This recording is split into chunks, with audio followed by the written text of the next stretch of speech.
Welcome to this morning. This is the final video. Yep.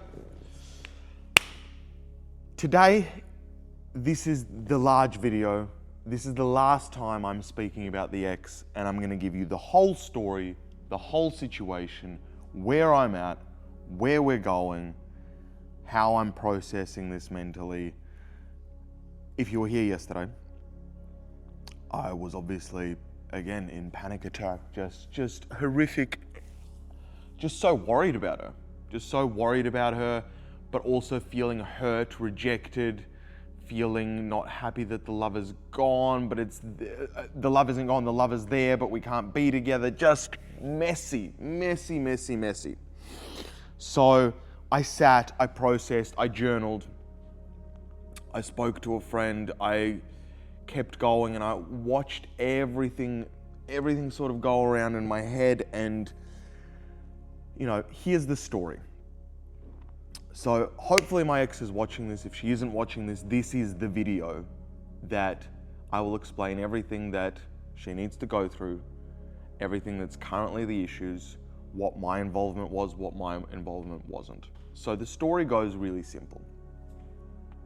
I wrote a book a while ago, became a bestseller, helped people to lose weight, The Psychology of Weight Loss. If you haven't gotten it yet, get it. It's the best book, hands down, on the planet for how to lose weight permanently and actually make a difference to your weight forever. Okay? Hands down, became a bestseller for a reason. It will take you through every step, and it will literally step by step take you through mental models and reframe your mind from an unhealthy person into a healthy person. Straight up. Wrote this book, obviously get lots of messages, emails, thousands of emails, etc. And it's very humbling, it's very great, because for me it was a passion project. I really want to give it to the world. She had ended up reading it, and she sent me at a time saying that basically it was a great book. I wasn't ever happy with my appearance. Now I'm happy with my appearance.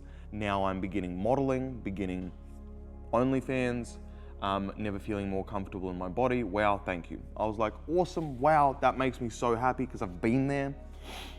Then nothing happened. Then, many months went past. I was single at the time, and I was reaching out to people, I guess, just in general, not looking for validation, but I guess looking out for people. I was like, okay, well, let's see how the people are doing.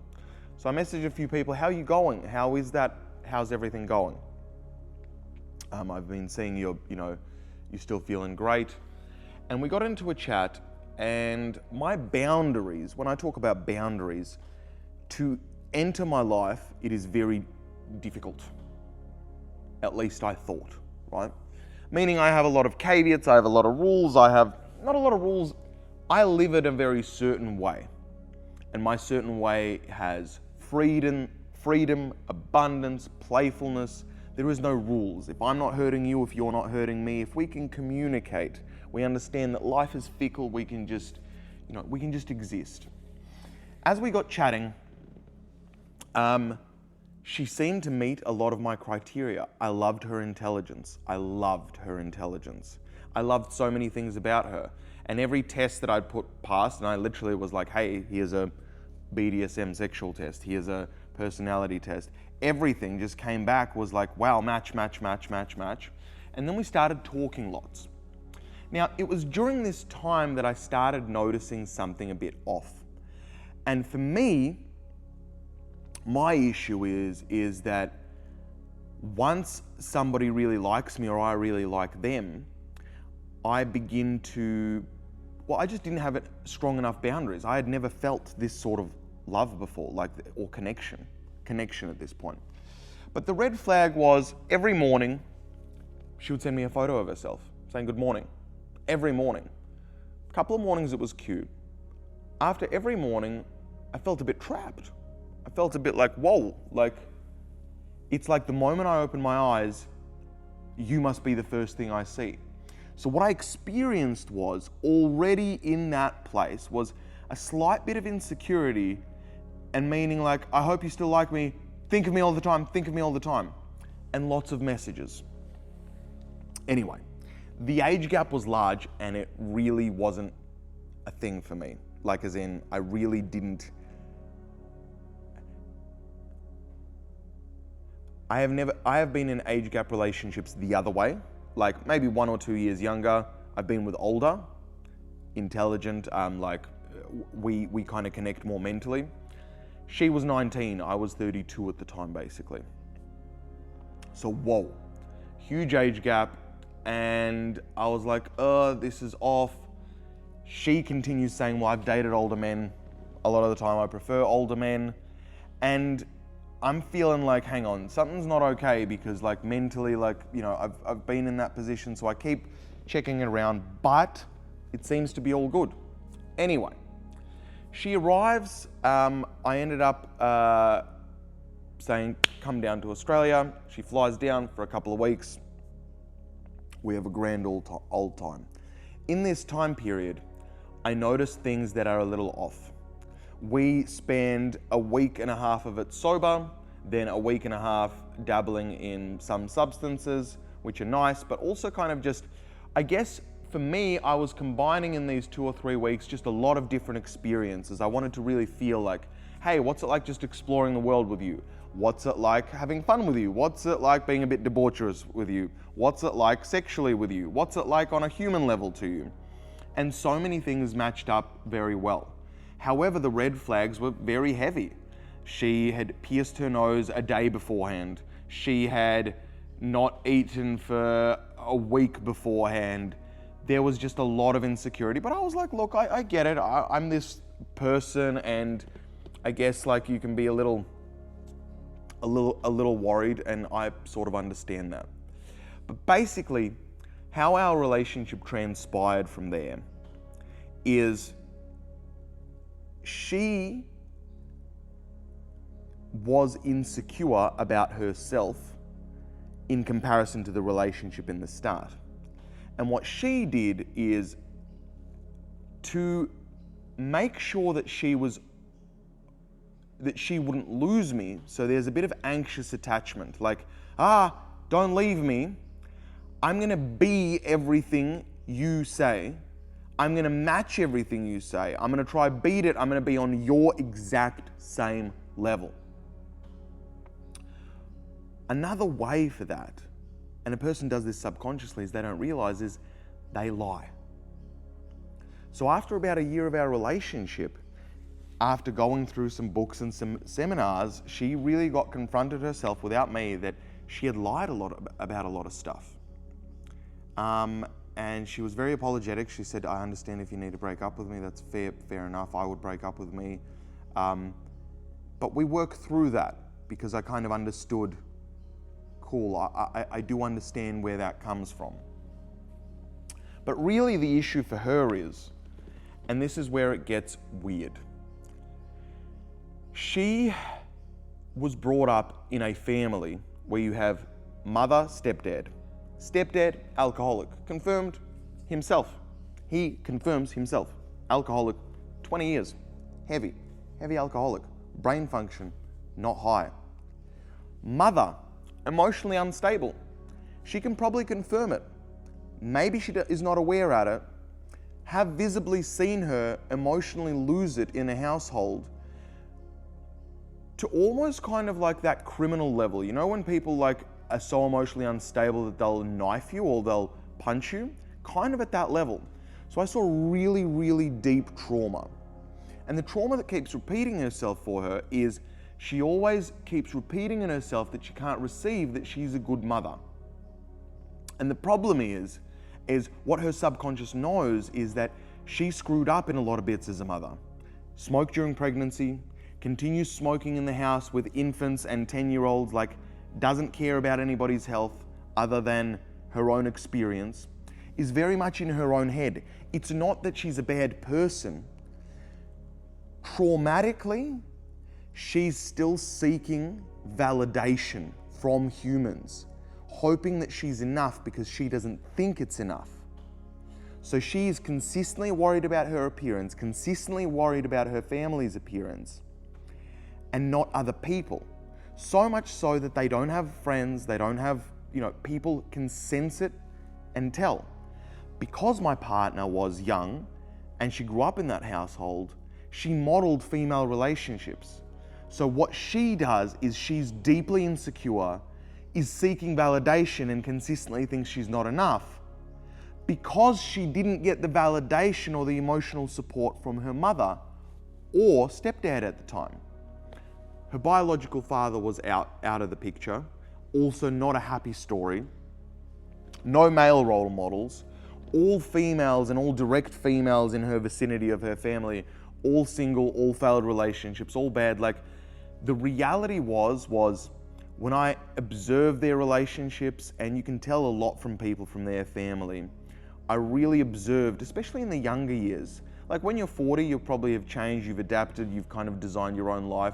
But when you're 20, 90% of you is your parents, and all kids will be like, no, I'm never gonna be like my mum or my dad. And in that, they are that, if that makes sense. You can't jump out of that, just be like, oh, I can see that that's shit behavior, I'm not gonna do that, because it just continues. It's so deeply ingrained, and that's for a whole nother series where I can explain how to actually uncover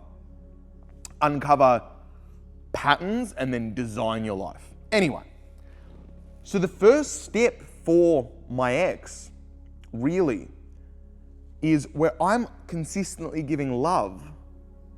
She hasn't experienced love in a caring way. She's experienced love in like, I'm doing the right thing. I have cooked you dinner here. That is what love is, while being emotionally unstable and emotionally unavailable from mum, stepdad, etc. So the first step is for her to actually get love and build love in the family. Because if you can't build love and connection in the family and feel truly received, loved by mum, and have intimacy specifically, then you won't know how to do it anywhere else. And what my ex gets stuck on is saying, I don't need to heal or get intimacy with my family, I'll build it separately. But what that is, and what she's not realizing, is that is already not intimate. She's saying the people that at a core biological level I'm meant to love, I don't care, it's too hard, I'm just gonna not do that and I'm gonna do this. That behavior is the same behavior. The behavior is that I feel not loved, so I'm just not gonna love you, but I'll build love somewhere else. And then she builds that, and then that's where the break happens as well. That's why after 2 weeks, she's like, oh, I don't love you like that anymore. So there's this avoidant, there is this unprocessed way of like how to actually love. What is love? What is love? Define love. And for a lot of our partnership, a lot of our times were really healing when she received love and she was able to receive it. But basically, when love gets like that close between me and her, and I'm pouring love, she becomes what's called avoidant. It's scary.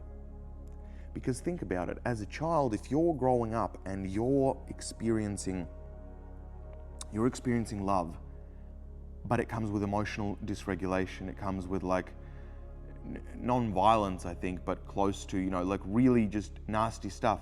Whenever she gets even close to love or intimacy, her brain will design why this is not okay, and she will pull back, or she will quickly need her own space because she feels unsafe. What happens for that when she feels unsafe or consistently emotional? For me, that triggers my rejection sensitivity, and even though I logically know what's going on, my body thinks I'm being rejected and that I'm not fully being loved. So I begin to lose trust and also start trying to save her, trying to give her more. And as I give her more love and more save, she pulls back harder. Because that's the avoidant tendencies. Avoidant is like, give me love. Then when somebody gives you love, they're like, this is scary. I'm going to go this way. and the other person has been giving love, he feels rejected, and he's like, oh, well, maybe that person doesn't love me. You know, at the basics, at the very basics, that is what broke us up. What broke us up is not what broke us up. What didn't work was the fact that she wasn't able to be aware of that she avoids love, and that what she's receiving here is real love and it's non-dangerous. And if she held my hand, we could walk slowly through together, and I would teach her that it's okay to be loved and be able to love her and heal her in that way, while I was still supporting her with her family. You know, to her family and how disconnected she is, her family divorced, there wasn't many chats. This was while we were together. Wasn't many chats. Dog died, wasn't many chats. The way she experiences people being hurt is you're experiencing a person get hurt and your emotion doesn't register, it shuts off. So there's like also a fear, a disassociation. When we did therapy together, the therapist, filmed us and showed that my partner was a lot of the time disassociated and not connected to her feelings. And that didn't make sense for my partner because she would be crying almost every second day. She's like, I'm such a deep feeler. What she's not recognizing is she's not a deep feeler at all. She's bottled all the feelings so deep that it comes out in tears, but she doesn't feel anything. And I wish she's watching this to really get this. And hopefully this will help you in your relationships. You don't feel. Your feelings are so bottled up that they're literally vomiting out of your eyeballs and out of your feelings whenever you have a moment to stand still. You're not a deep feeler. And you need to feel. And I'm learning, my next level of that as well. Like, I need to really feel and experience that. So that's what's broke us up. Because she's now avoidant, and she's like, this doesn't feel right, like it's too close, it's like, I just want to live my life, blah, blah. If that was the case, she would leave and do it healthily. She'd be like, look, it's I just want to lead my own life. But no, she's like, I love you deeply and I think I'm mentally unwell, and starts consuming substances and is probably still in that place now. If money allows, if the party can keep going, she will continue to avoid these feelings. Not a deep feeler, she will continue bottling up these feelings. So for her, a lot of the work that she needs to do is she must heal, recover, and have really full self-expression and openness with her family. Saying that wasn't okay, Mum. It wasn't okay that you scream at me. It wasn't okay that you smoke during pregnancy. It's not okay that you don't support me. It's not okay that I sent you a message saying that I've overdosed and Andrew made me send you to this, and instead of caring for me, you said, Andrew's controlling, don't put up with that. It's not okay that your family doesn't care, if that makes sense. They don't care because, not that they're bad people. There's so much noise in their own head, and they're also fighting for survival. And they're a lot older than you, and I'm speaking directly to my partner. They're a lot older than you, and they're still there. And unless you recover that and heal that, that's you, and that's what doesn't work. You are your mother. On top of that, your mother and all the females there as well, because they're so insecure, they only find validation in men. And that is why the only thing you gravitate towards is validation from men.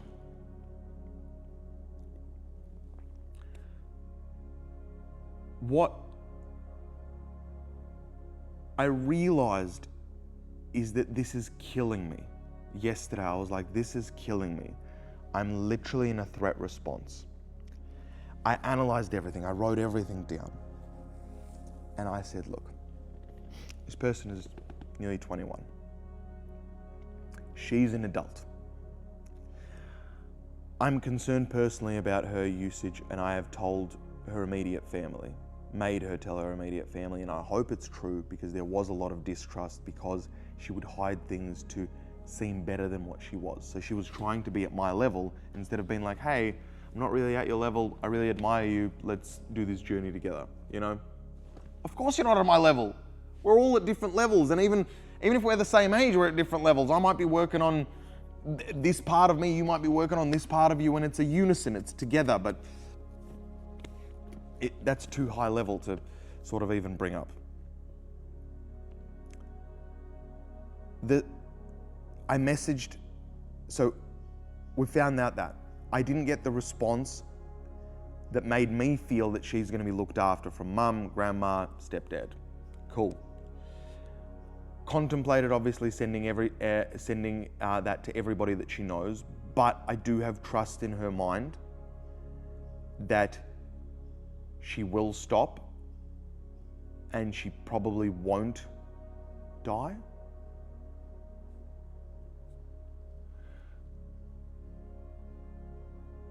But I'm sitting here and I'm thinking, Andrew, this is like, it's a big call to be able to say that. Like, I think I'm pretty smart, I think I'm pretty intelligent, but we don't know the universe or the world that is in a person's, no matter how much we can understand it and be in it. And that is why I messaged her biological dad. Her biological dad is on the straight and narrow. He cares deeply, and he was also a part of that kind of toxic place as well while her mother was growing up, etc. So he kind of knows. And as I wrote this to her father, I said, in writing this, I understand that at the moment, if you tell her, my ex-partner, that she may never speak to me again, and that'll break my heart because I've never loved anybody so much in my life. When I say break my heart, it'll kill me. Like, I'll be okay, but I think it'll kill me, if that makes sense. So I said that, and I gave him all the details, and his response was received, thank you for letting me know. And I got a big relief in that moment, and I wasn't sure to do it or not to do it. And the relief I got was, I did feel at least somebody out there could look after her. Because for me, she's currently on lots of drugs, and she consistently, emotionally hurts me consistently. Like it ruins my entire life. I'm in a panic. She loves me, she doesn't love me, she hates me, she doesn't hate me. No, she must leave, it's wrong. Oh no, I'm now talking to a lot of other guys. Oh no, yes, I'll tell them I'm not talking to them, I'm now talking to you. Like, I am head over heels. Like, I want to marry you. I want to hold your hand till the end of fucking time, until we die. Like, I was like, you on the journey of life, yes. So to hear a response like, oh, I've just been doing cocaine for 4 weeks now. Overdosed a couple times, just once. But I think I'm just at a different place in your healing journey. I don't love you like that anymore. While I'm sitting there, shaking, sober, she hasn't slept for 4 days. And she's saying things like, I can logically understand that. And internally, I have never been treated so poorly in my entire life. I've had a best friend cheat. I've had a best friend sleep with one of my exes under my nose while we were together, like in a trio, when I went out of the country.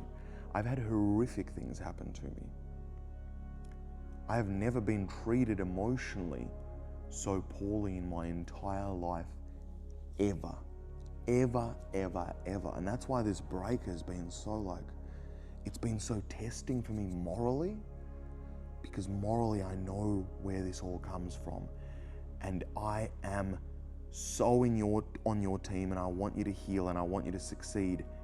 And at the same time, you are the worst emotional human being that's ever walked this planet to me. And it's also relevant in her other friendships. She has a lot to work on. So I sit there and I go, I can't do this anymore. I can't look at her social media. I can't do this anymore. I have to let her go. I can't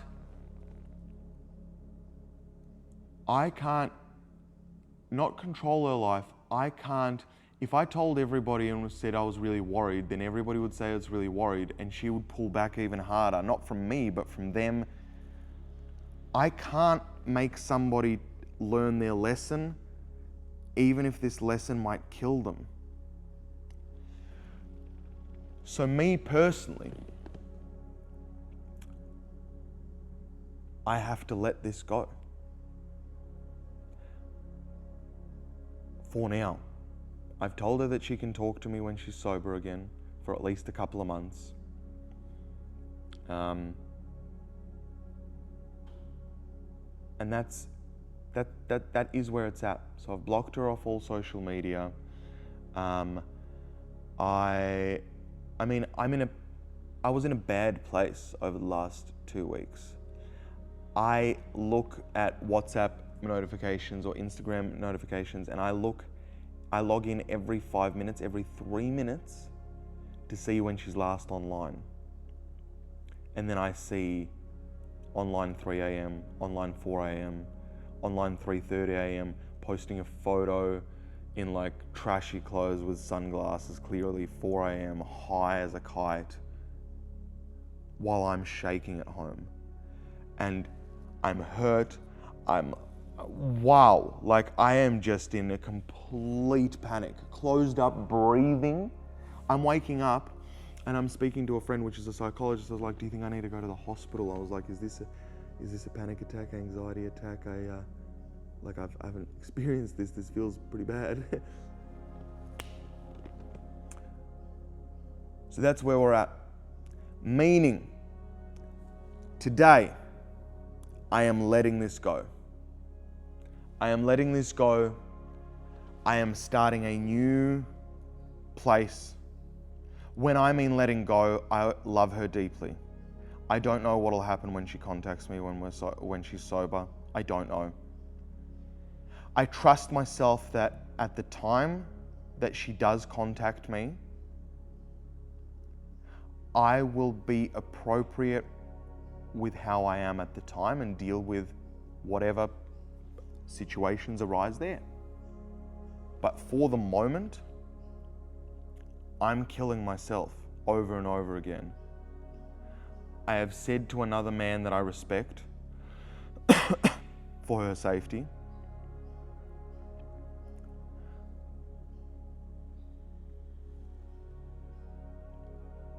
that is where I'm at. I may check up, like where I'm sitting here is I may check up once every week, once every 2 weeks, but probably not immediately. Just to make sure, do you know what I mean? If the person is, I feel like, at rehab level or like you need an intervention, I think I will make that happen. But, that is where I'm at, and I don't think that that'll happen. She's got a long process to go, and I've thought about it. I could give open communication to her entire family. I could do it in 1 hour. In 1 hour, I could tell everybody who they are, who they weren't, what their issues are. I could make them all confront their bullshit and open up all the communication and really begin to heal that family. But I can't do that because then I'll rob power of her, and she'll never experience that she got that for herself through her family. So I can't even save her there.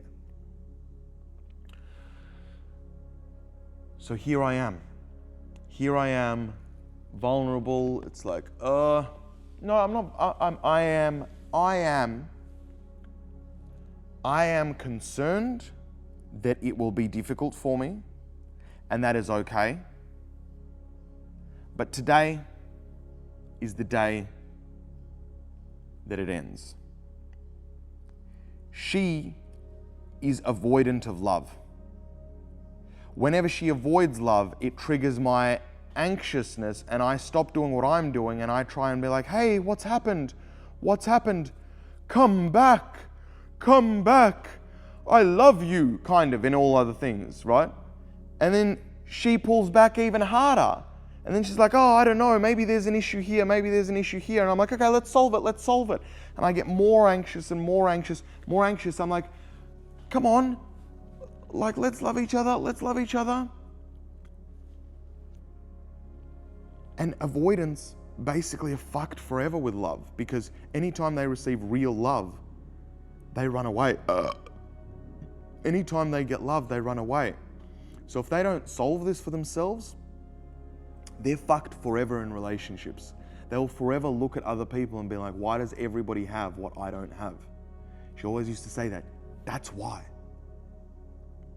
Everybody has what you don't have because they don't avoid connection and love. That is a fucking scary thing based on what you've been brought up with. If you heal this, if you work through this, it's scary. It's scary, it's hurtful, it's tough. But that is what it is. So, with that being said, I'm gonna go to the gym. I'm gonna do my back and biceps. I'm gonna do 2 hours cardio. I'm gonna come home. I'm gonna have a beef jerky. I am going to, by then I have, really let that go. I'm going to roll a medical big fat joint. I am going to smoke it. I'm going to go to recovery. I'm going to do saunas, cold plunges, pools. I'm going to tan. I'm going to listen to meditative music. And today is the day that I am going to, in my heart, reach a new level of, I can't look after you anymore. And if you come back,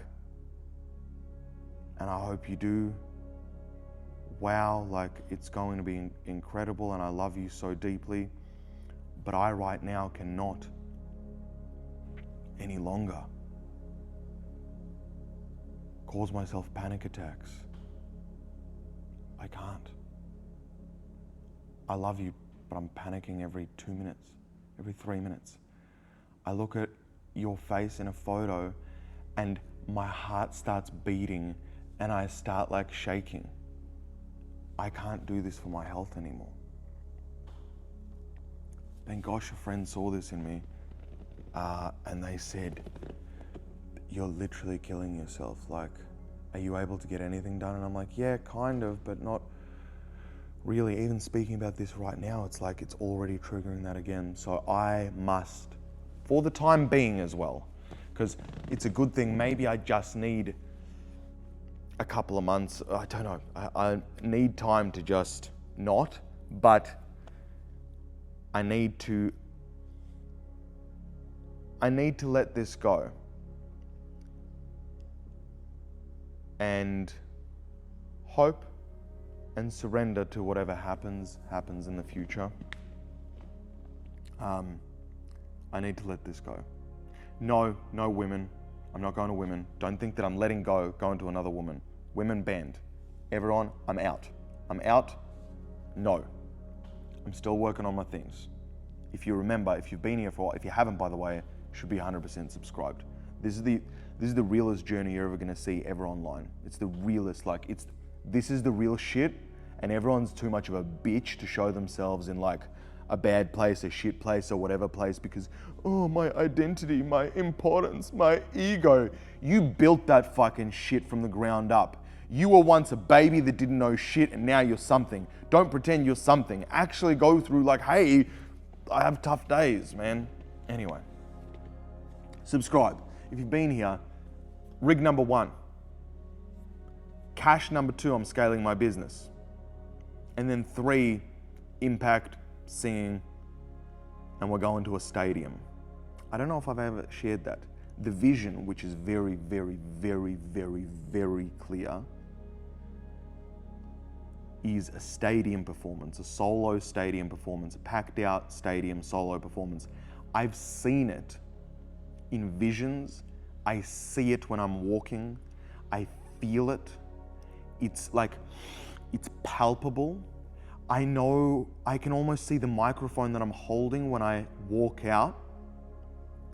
There's a huge applause. And then I say, well, we made it. And like I start crying on stage. And it wasn't we made it, it was like, I wanted to show everybody that like, you can literally design anything from anywhere. And and this is the journey right now, and I wanted to show you that through this journey, you can go like from anywhere to wherever you want to go, and you can make it. And when I would say on the stage that we made it, I genuinely, meaning we made it. Me, myself, I, and everybody, that we made it. So if you're here, by the way, you're literally at the precipice of the start of the journey, and fucking, I love you, man. Because, you know, that's huge. That's huge that you're here and you're committed to this. And I'm gonna do this for you. I'm gonna do this for me. I'm gonna do this for the planet. And I'm gonna bring a vibe. I'm gonna bring a fucking unbelievable vibe to this world through music. I bring an unbelievable vibe as a human. Through music, I want to create an unbelievable vibe and share stories and able to lift people up and get them through their hardest times and bring them up and make them fucking amazing, you know? And that's where we're at. Ladies and gentlemen, the most authentic, vulnerable human being on the planet right now on YouTube. Subscribe. You ain't gonna get this anywhere else. I fucking love you. I may be mentally unwell. I'm joking. I'm mentally sound. It's everybody else that's unwell. Joking. Genuinely. I know a lot. I know a lot. I have a very interesting perspective. I have a very, very detailed understanding of human brain, psychology, and humans as a collective. So I hope that you're learning something as well while enjoying the ride. Long video. Peace out. I'm gonna have a meditative day. We're gonna breathe in. We're gonna breathe out. We are not checking up on the ex anymore. I'll see you tomorrow. Peace.